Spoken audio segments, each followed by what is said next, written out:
This is part 2 of a video from the handout we did during a motion sensor activity in class. This is setup number 2, as you can see up here.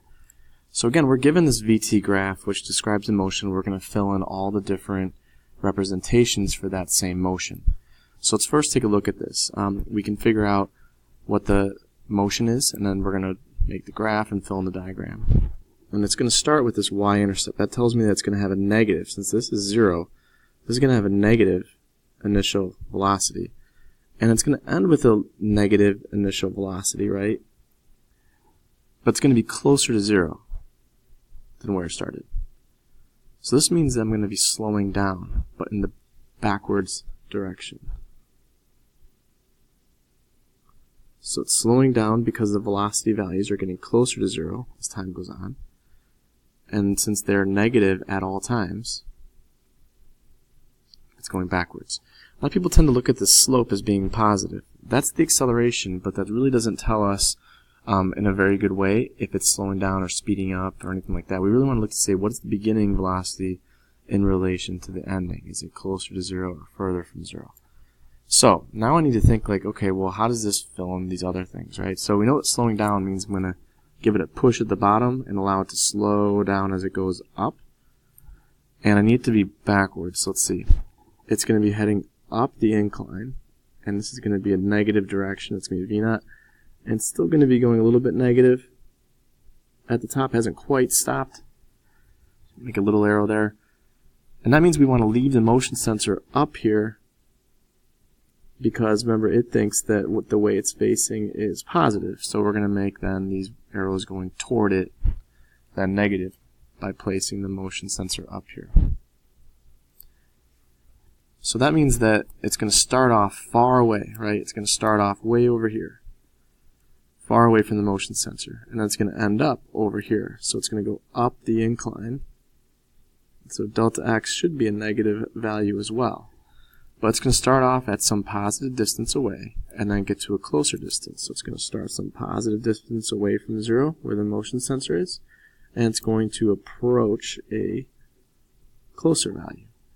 So this is our y-intercept, and this is going to be our ending point at some later time.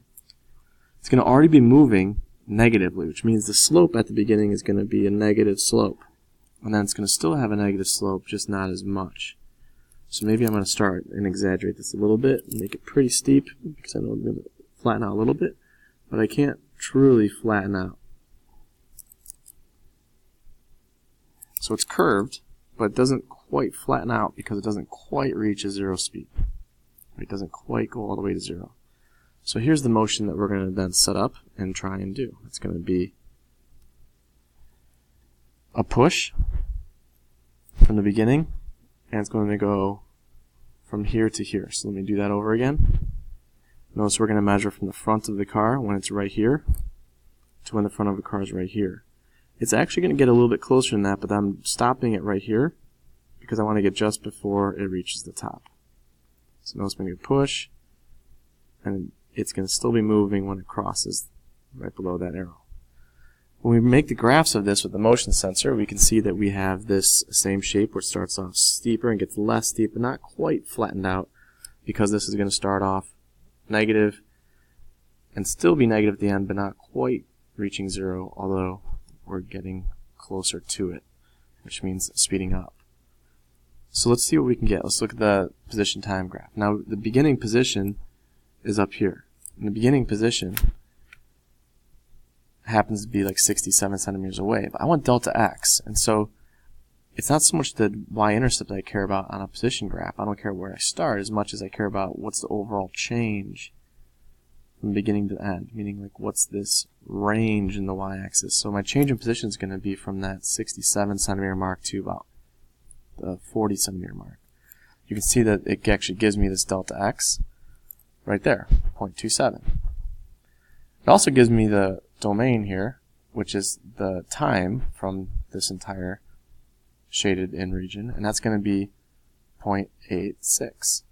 I'm going to say 0.87. So filling in my delta x of 0.27 and my time of 0.87, time we said was 0.87 seconds.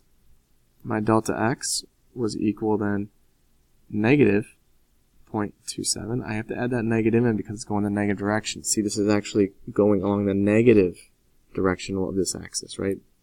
Up is positive y-axis, down is the negative y-axis. So this is going to be subtracting position as it gets closer to the motion sensor. This is going to be negative then. Okay, so now I've got time and delta x.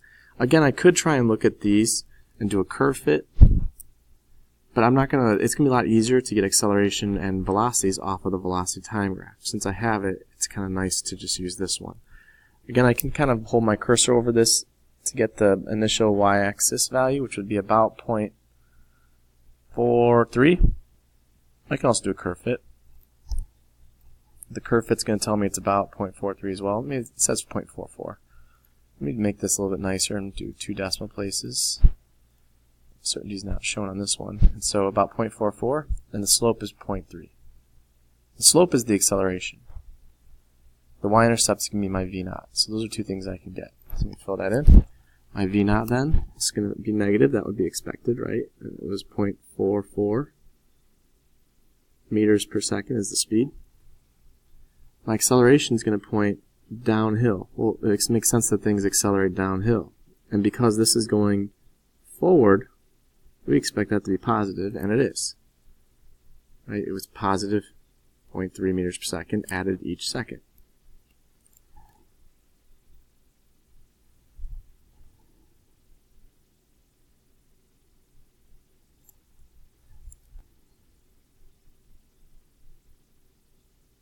Meters per second is meters per second squared. So now I need to get the ending speed v. A lot of people ask at this point, can I calculate this v? Or do I have to get off the graph? Either one's fine. As long as you show me how you got the number and it's a correct method, it's fine. So I, for instance, can use an equation here, like the v is equal to at plus v naught. That would be a way to do it, but I can also just look off the graph. That's kind of the thing I want to train us on. So if I estimate this off the graph, it would be about 0.2. If I just hold my cursor over, I can get a more exact value. And so it says negative 0.181 down there. So we'll just use negative 0.18. Does it make sense that's negative? Absolutely. So this is negative 0.18 meters per second. If you calculate the value, you may get a slightly different answer, but it's within rounding and completely acceptable. So now we just got to do the mathematical models. So for this, it's going to be the standard form of quadratic. Instead of y, we're going to put x for position. And the number value in front of this, when we do our curve fit, I would expect it to be around positive 0.15. Let's see what happens when we get this. Right, so I'm expecting this is going to be about 0.15. I'm getting that because it's half the acceleration. T squared instead of x squared, right? And then plus the number value in front of the t is going to be v naught, so it should be about 0.44. And then our initial distance we measured, if you remember before, it was 67. That was the y-intercept. There's no way I would have known that from this graph, but we measured that before, right? Off this graph. So let's see what it actually gets with this. So 0.14, 1.5, 0.44, and 0.67. So let's go back to our position time graph, which is this one. If you recall then, we got that 0.67 from this, right? 0.67 is the y-axis value. Let's go ahead and do a curve fit and see if our expectations are true. Quadratic. Try that fit. Look at that. 0.15 is, I need to displace with 2, so it'll do the rounding for us. Get rid of that extra uncertainty look to it.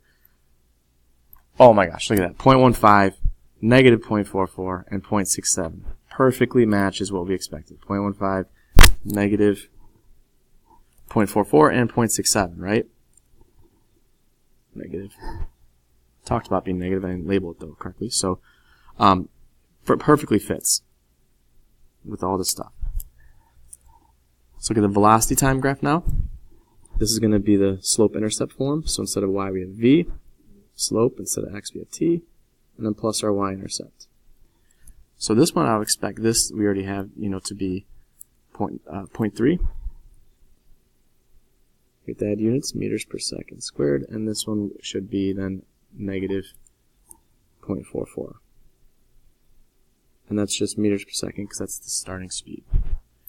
We already did the curve fit on that one, if you recall, to get those values in the first place, but we had the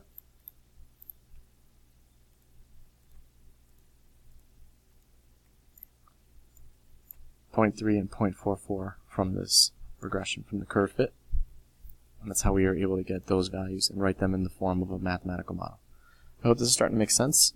If it still does not, please come see me in class and we'll get you straightened out. Thanks.